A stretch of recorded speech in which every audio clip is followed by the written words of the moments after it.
have another really fun thing to announce to everyone.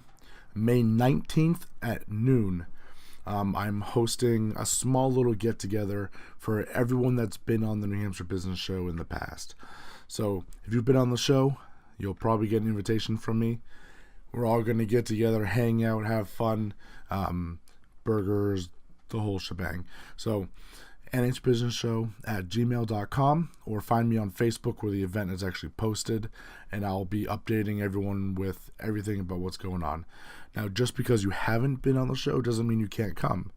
So if you haven't been on the show but you still want to meet everyone who has been, and hang out with me and schedule time to come on the show, reach out. It's going to be a lot of fun. Like I said, we're going to have some food. Bring some if you want. Beverages, the whole thing is going to be a great time. Head over to Facebook and you'll find the event listing with the location and all that stuff. Hello everyone, and welcome back to the New Hampshire Business Show. My name is Chris Pastrana, and today I'm here with Denice Kelly of SquirrelCat Designs. Welcome to the show. Thank you, Chris. Yeah. So let's get this whole thing started. Tell me a little bit about your company, where it began, your passions for it, just all of it.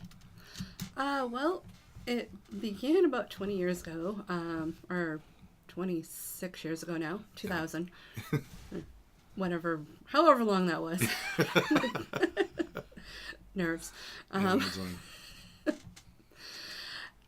And actually began a little bit before that. I was a makeup artist, cosmetologist and a makeup artist. I worked for a little place called Glamour Shots that's no longer in existence. And a friend of mine asked me to try face painting for her daughter's birthday party. And from there, it just kind of blossomed into SquirrelCat Designs. Yeah. The name came about, everybody asks how I got the name SquirrelCat.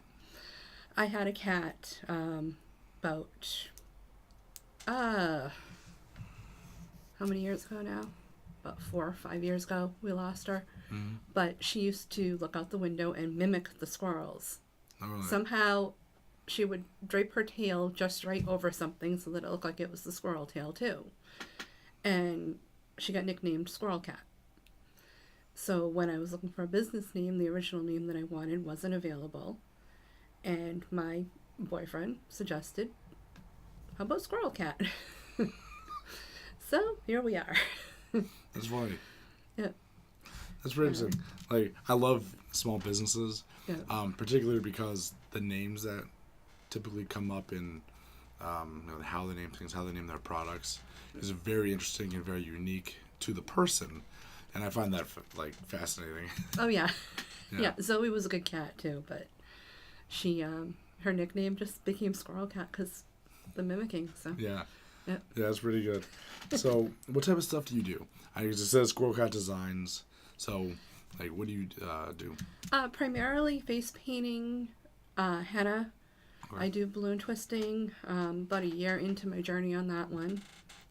The henna I've been doing for about 4 or 5 years now. Past 3 years as a offering with my business. The face painting was what got me started. Okay. I also do temporary tattoos in the form of glitter tattoos and airbrush tattoos. And I do makeup, obviously. It's where I started from.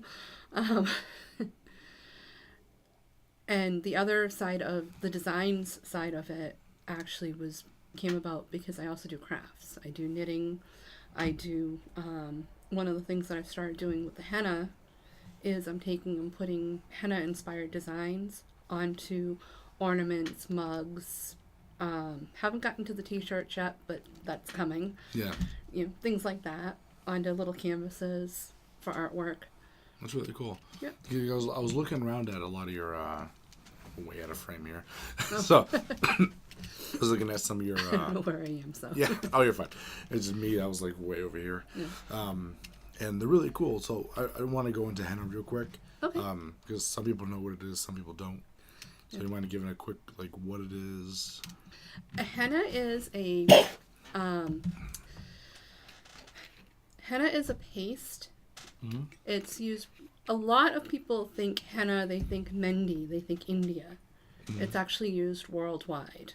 Yeah. It's been used in all different places. It's become more of a mainstream thing in the U.S. fairly recent in the past few years. It's becoming one of those things that everybody wants. The only problem,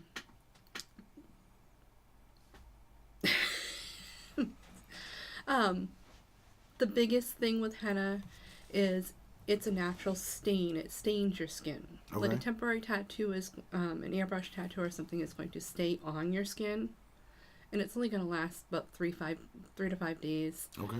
and wash off. Henna will last up to 2 weeks. It can last a little bit longer. It depends on your skin, how well moisturized you are. I'm actually wearing henna myself right now. This I did last night. I left the paste on for 2.5 hours. This is not a fully developed stain. It will get much darker than this. That's cool. So tomorrow it'll be a little bit darker. It takes about 24 to 48 hours to fully develop, and it's usually, it comes to a dark reddish brown. Yeah. This is just a simple design. Yeah. Wanted to do something, so that I had it on. Yeah. I'm also doing henna tomorrow at an event, so Yeah. that kind of needed something on. Yeah, definitely. Yeah. How long does it take to do something like that? This took me about a minute and a half, 2 minutes. Really? That's Yep. it? Yep, it was just That's a quick pretty cool. little simple thing. I was sitting watching TV and just kind of did it. To do a full hand would take a lot longer. Yeah. And to do a more detailed design, this is a fairly simple design. Okay. Yeah, I know, it's a mandala. That's cool, yeah. Fairly simple. There are designs that cover all fingers. They cover, up your wrist onto your arm. You can do it on your back. You can do it on, like chest area. You can do feet. A lot of designs. A lot of people think of henna and they think of India because it's a big thing for their brides. Actually, brides and grooms alike. But mostly the brides will get very, very detailed designs all the way up their arm. Mm-hmm. And they'll get them on their feet and their calves as well. I haven't gotten in, I'm not quite ready to try that. Feet? That detail yet. No. But I have done some full hands. I have done some, some events for special, holidays and things like that. So. Yeah. You said it's a paste? Yep, it's a paste. I mix my own henna. Okay. Most artists do. We either mix it or we buy it from another artist. It's henna. It's crushed henna leaves. They're dried. They're crushed into a fine, fine powder. Mm-hmm. A lot of times you have to sift it again yourself. The paste that I used for this, I actually did not have to. It was that perfect. I've never had it come out perfect. Yeah. And this was just perfect.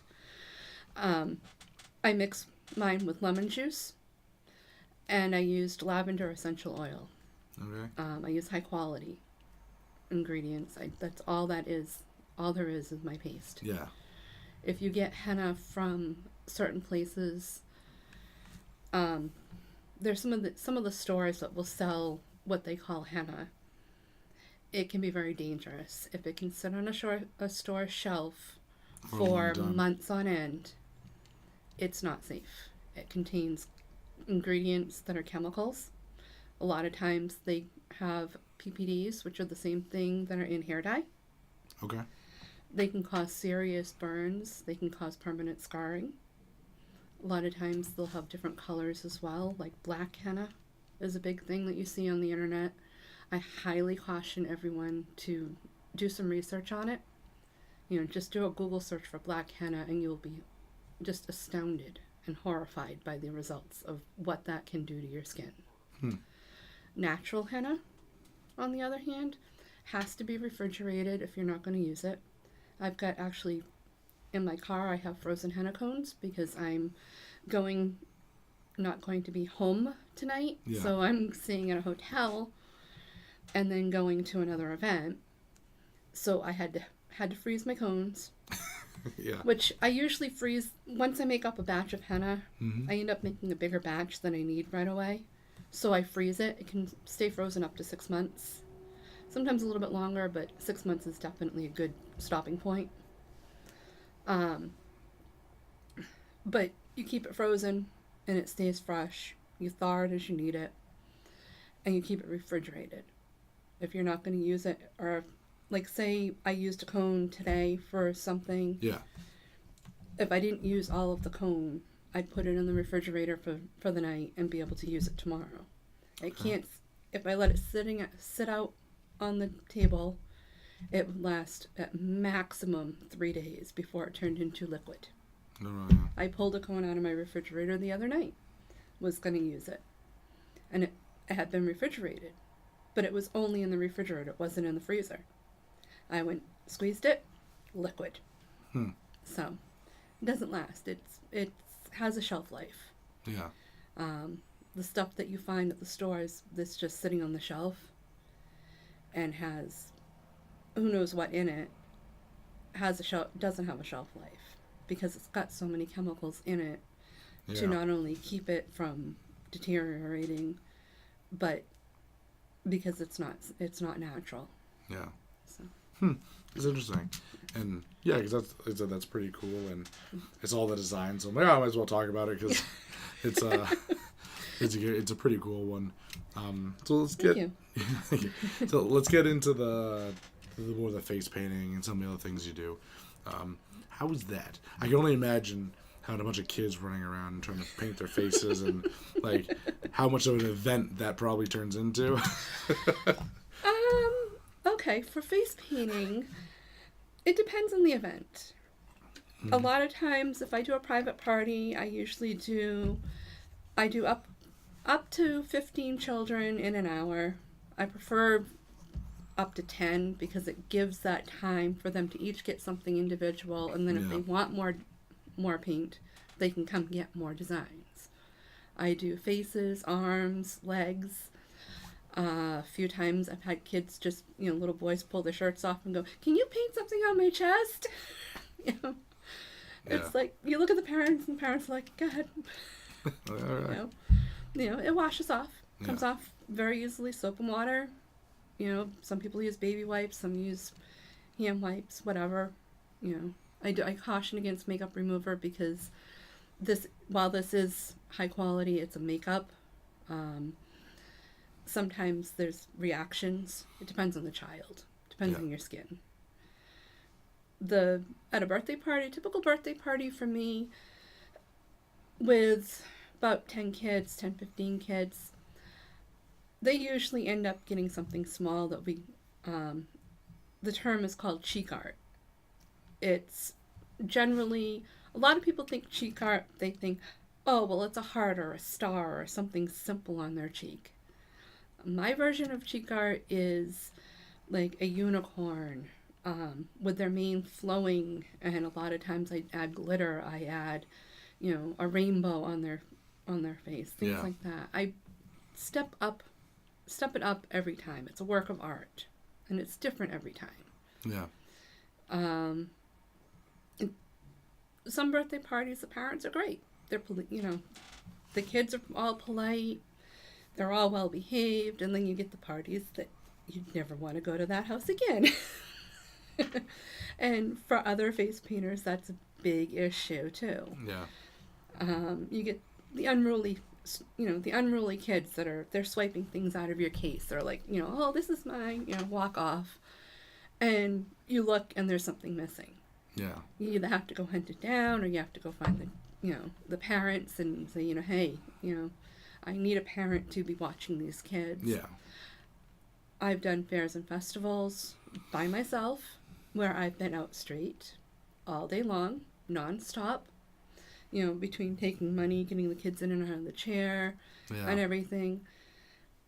A lot of times at the fairs, the parents will walk off and leave the kid in line, and the kid gets up there and doesn't have any money with them. So then I have to send the kid to go find mom or dad or whoever's with them, and say, hey, I'm sorry, but this does cost. Some events I am hired to be there for free. It depends, but they paid you for it, Yeah. And you do have the occasional parents that want to go through your kit and see what's there, and the little kids with the sticky fingers, the boogie faces, and you just kind of deal with it. Yeah. I'm one of those, I kind of roll with whatever I need to roll with. I've been very lucky. I know of other artists that have had their whole kits ruined by just somebody knocking something over, or the kids playing ball. I did one event that there were a couple of kids, there was a chestnut tree that I was near, and they were throwing chestnuts at one another. And one of them hit the leg of my chair. And I just looked over and I said, "Hey guys," I'm like, "You gotta take that elsewhere." So can't do it here. Yeah. That's how I am. If a kid does get unruly and they're not listening to me, I used to be a special needs bus driver, so I go into bus driver mode, and it's not good. When you get me that far, it's not good. Yeah. It's just general discipline. Watch your kids, Yeah. Probably more often than not, it probably doesn't become an issue, I'd hope. More often than not, no. All right. No. And then you get I've had parties where what I usually do is when I set a party up, I make a plan. And it's when I talk to the parent or whoever's setting the party up, and I say, okay, it's this many kids, for the first, for this long. They either do an hour and 2 hours. I only do full hour increments. I try not to do half hours, just because that ends up having just does not end up working. Yeah. And my rule is, once all of the children have had their first design, if the adults want to jump in, all great. If the kids are done, great. If not, I ask the adults to let the kids go first. Haven't had a problem. There's been a few parties that I've had none of the kids want anything and all of the adults. So sometimes it works out. I do try to encourage the adults to get painted as well, because it's not just for the children. Yeah. I can do designs tailored more mature, like flowers and stuff for women. The teens kind of get in there and they're like, well, I don't want to be Spider-Man or Batman. That's kind of stupid, Yeah. And they want the more mature designs. They want like eye swirls or things like that. I did an event where the guys, all the fathers were getting full face designs. They either wanted, they wanted superheroes. Yeah. Some of them wanted, sports logos, things like that. It's very cool. Yep. So it depends. It really depends. It's one of those hit or miss things on who's going to enjoy what. Yeah. The most. Yeah, it's very funny. Now, do you ever, are all your events generally with 4 kids, or do you do events like bachelorette parties or anything like that? Kind of like off the norm? Yep, I do. I have not booked any yet. Yeah. But one of the things that I am working towards, I'm actually going to be doing a Brewfest. Okay. Which will be my first Really time cool, doing yeah. that. I'll be doing henna, and I'll be doing what's called festival glitter. Mm-hmm. It's basically the glitter, this kind of glitter. Yeah. And you use it on eyes or whatever, but it's just basically just a brightly colored glitter. Yeah. I don't know if I'm in the camera or not. Yeah, you can see that, yeah. And you do, you can do however thick or thin that you want to do it. And it's usually around the eyes. Yeah. You can do it in the parts of the hair. The women, cool. Yeah, I've seen that a lot on women, yeah. Yeah. And the guys with beards, glitter their beards, and they're like, Yeah, I've seen that too. But, yep, I've done, I did a pregnancy belly. Did painting for her. She was supposed to come back the next week. We were going to schedule to do a henna blessing on her. Mm-hmm. And baby had other plans. Oh, that's too funny. The day we were planning on doing it, I got a Facebook text going, with the announcement of the birth. Yeah. So. They go, well, you missed our chance there. Yep. At least she didn't go into labor with me. Oh, You know? that'd be even I know better. I know of other artists who have had that happen. Yeah. So, and I'll do, I'll do bridal showers. I actually did baby shower for someone. Yeah. She hired me to come do face painting, and all of the adults and the kids all loved it. It was, baby shower for like 100 some odd people. Yeah. She was expecting 80 kids, and I may have done 40. Oh, wow. Yeah, so, but I did about 20 adults as well, so Yeah. it evened out a little bit. She was having fun. She was, they were all having fun. Yeah. I've done, what else have I done? Well, one of the things I would love to do would be to do a, like a bridal party or, like a bachelorette party or things like that. That'd be kind of fun. Yeah, with the henna or the glitter or the face painting, things like fun things. Yeah. Because it is for the adults as well. It's not just for the kids. Yeah. And trying to get that word out, that it's not just for the children, is hard, especially when the majority of your events are kids. So. Yeah. Yeah. No, I can definitely see that. And you just need to kind of present it to them that way, that, Yeah. it's not just for children, but it's pretty cool, though. I like that Brewfest. That's pretty cool. Yeah, I'm excited about it. Yeah. It sounds a lot of fun. I don't know if naming where it is okay or not. So I can do whatever you want. Oh, it's the Manchester Brewfest. Okay. Yeah. So. That'd be cool. I'm trying to think what day it is. Yeah, I don't know. I'm not sure. It's coming up. It's like another month or so. Nice. That's pretty cool. Yeah. I know there's man, that'd be a lot of fun too. I'll have to check it out. Yeah. Man, I like learning about these things because then I just get to go do them. Oh, definitely. Yep. Yeah. Cool. So we're gonna take a quick minute here, go into a commercial break, so everyone's hold tight. As many of you know, I do not charge my guests to come on the show, but I will accept donations and books. So my Entrepreneurial Library is growing. I currently have, like 30 books over there. So what typically happens is someone will come in, they'll bring me a book that's influenced their lives, either the one they've written themselves or one that has really benefited them. I have them sign the inside of it, and then they're up there for that when other people want to come in and read. I have a huge selection of books there for them. So jump on in, share with the community, and make this whole place better. How was it turning this into a full-time job? Because a lot of entrepreneurs and a lot of people I meet, they love their passion. So like either face painting or creating jewelry or something like that. But actually taking the step to create a business out of it usually catches them off guard because of accounting and all these things. How was that step for you? That step is still a little bit. Yeah. I actually am in the process of switching over from my hit or miss accounting that I was doing to QuickBooks. And I have a friend of mine that I do part-time work for as well. Mm-hmm. For her and her husband they have a company. And she does accounting as well. So she's kind of my accountant now. Yeah. And we're having some hiccups on that one. Especially trying to get it done so I can get my taxes done. Yeah. But I use Square primarily to take payments and everything at events. So that helps me keep track. Yeah. Because I can use it like a regular register and keep track of not only credit card payments but also cash payments. Which helps. I can send invoices through it, which helps keep track of anyone that wants to pay through credit card for their retainer fee or for their event completely. A lot of times it's checks, though.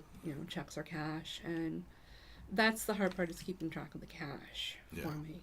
So cool. I guess as far as time management goes, I can see that probably getting a little crazy. Do you have anything that you specifically use to kind of manage your time and your schedule and all that? No, that's another thing that I've been working on. I did go to a convention in February that one of the classes was a business class on working towards getting time management, keeping track of how many hours you're actually working on your business. Because between emails and, searching for events or chasing the leads, things like that, I probably spend a good 80 hours a week on that alone. Yeah. So, yeah, the time management, working on it. But days of events, when it comes to an event, when I'm scheduled, I know I'm scheduled, I'm there at the latest 15 minutes before I need to be there, so I can get set up and be ready to go on time. The bigger events, I have a fall festival, a summer festival coming up that I've done a couple years in a row now, and I'll be there. Well, this year's my time management's going to be a little bit trickier because I'm doing balloon twisting that morning, and the event starts at 10. I'm doing balloon twisting till 10. I have another artist helping me at this, and I've also got someone that hopefully he'll be on board to help her set everything up, so that all I have to do is show up, open my case up, and be ready to go. Yeah. Usually time management, I'm there an hour to 2 hours beforehand when I have to set up my tent and everything else, just so that I have everything set. Yeah. And ready to go and can take a breath before the crowds. Generally. Sometimes they're already lined up. Yeah. So. That's too funny. Because I totally get you on this one. Yep. Like, my worst part of my business, besides accounting, yep. Let me get into that. But I get so many businesses that will, like, reach out, hey, I want to be on the show. And I'm like, awesome. I'll reach out to you tomorrow, and then just... But because so many more people have come in since then, that I'll be going through my email and I'm like, oh man, someone like 2 weeks ago said they wanted to come on the show, and I'm like, whew, okay. So and that reminds me, working through that is kind of fun. Yep, that just reminded me. I promised a photographer acquaintance of mine that I would get back to him, but he's got some time management issues of his own, so I'm not so worried about it. I think entrepreneurs get it, because it gets you get a little bit nuts, but still try our best. Like today, I'm here for this, and then I'm headed to Nashua to the Hilton for the New Hampshire Fashion Week. I'm one of the makeup artists for that. Nice. This is my second year doing that. Yeah. So it's going to be a busy weekend. It's pretty cool. And I screwed up last weekend because I showed up in Nashua at the Radisson, which is where it was last year. And they're like, no, we have no record of this event going on this year. I got the dates mixed up. Yeah. So I did that with the social media summit in Manchester. I showed up at the Radisson, looking around. I'm like, I don't see anything, and oh no, it was in the right place. I was a month early. Oh. I was only a week early. I feel better. Yeah, I know the pain. Yeah, I only spin everywhere. I know the pain. Well, that's too funny. I was like, man, I got up for nothing. Like, it's crazy. Threw off my day entirely. That I left. I took a day off from my part-time job when they could have used me. Yeah. For nothing. Yeah, definitely. That's too funny. So I forgot to ask this earlier. Where are you located, and where you kind of branch your services, like kind of area? Yeah, I'm located out of Exeter, New Hampshire. Okay. I service the general all of New Hampshire. I usually within an hour travel from Exeter, New Hampshire. Okay. I don't charge travel fee. Anything outside of that, I do charge a travel fee, but it's very reasonable. I've gone as far north. I've gone up to Bangor, Maine. I'm going out to, where is it in Vermont? This is an event in Vermont that I just got booked for. It's about 3 hours drive for me. Yeah. So, I don't mind traveling if people don't mind paying a travel fee. Yeah. And I'm happy to go wherever they want me to go. Yeah. Which is good, because I know a lot of contractors are not like that. Like, the minute they're en route, you're getting charged for that. Oh, yeah. So I just, yeah, I get that. That's pretty good though. Yeah, no, I try to be reasonable. Yeah. I've got one company that I've done some contract work for, and I got booked to go do second year in a row at a college up in Maine. Nice. And it's about a 3-hour drive. But Yeah. they requested me back in November Yeah. for August. So, yeah. That's good. It's good to see that, like, they want you to come, even, you know, they could probably find someone closer, but they're like, no, we want you, and pull you in. Like, that's pretty good. They might be able to find somebody closer. They're a little ways out there, so, and there aren't many artists up that area. Yeah. But because they booked through the other entertainment agency, last year they did ask me, they're like, you know, can we get your information so we can just book you? And I'm one of those that, integrity, you know, I'm hired to do this event through this agency. You need to go back through that agency in order to get in touch with me. Yeah. And they did. So that's good. Yeah. It's good. It's good to know that I made that kind of an impression. So yeah. And probably a good impression because, you know, like I said, I get it. You could probably make more money if you cut out the agencies and stuff, but no, I get what I get. Really? Through this agency, they pay me what my normal fee is, but it would cost the college less because they wouldn't have that extra fee. Yeah. Yeah. So. Yeah. Oh man, I'd be looking at like charging them the normal then the fee, and that's what I cost. Yeah. They just pull a little more out of that, you know. Yeah. Well, they didn't pay my travel fee last year because I didn't realize how far up it was, and I didn't ask for it until they'd already booked it. Yeah. So they're sure I asked for it, and they're like, yeah, no problem. So, cool. Yeah, always good. I'm just going to start yawning there. Okay, so people want to reach out. They want to get a hold of you, see what you do. Yeah. How do they get in touch with you? I am on Facebook under SquirrelCat Designs. And you can reach me at info@squirrelcatdesigns.com. My website is www.squirrelcatdesigns.com. And my phone number is 603-793-9408. So I'm reachable through all of that. You can text me on the phone. Just make a note of who you are, why you're calling. You know, otherwise I'm going to look at a text, you know, and go, okay, is this someone serious or is this someone scamming? There have been scammers out there that have texted me, and I will play around with them. So. Hey, cool.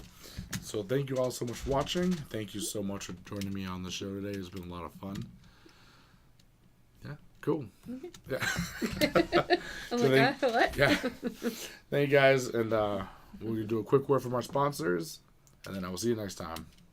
Take a moment to look over your website. If you're not happy with it, head over to nhbusinessshow.com/zimventures to see what Rob can do for you to make you actually happy with your website, because your website's a reflection of your business, and if you're not happy with it, your customers aren't going to be happy with it.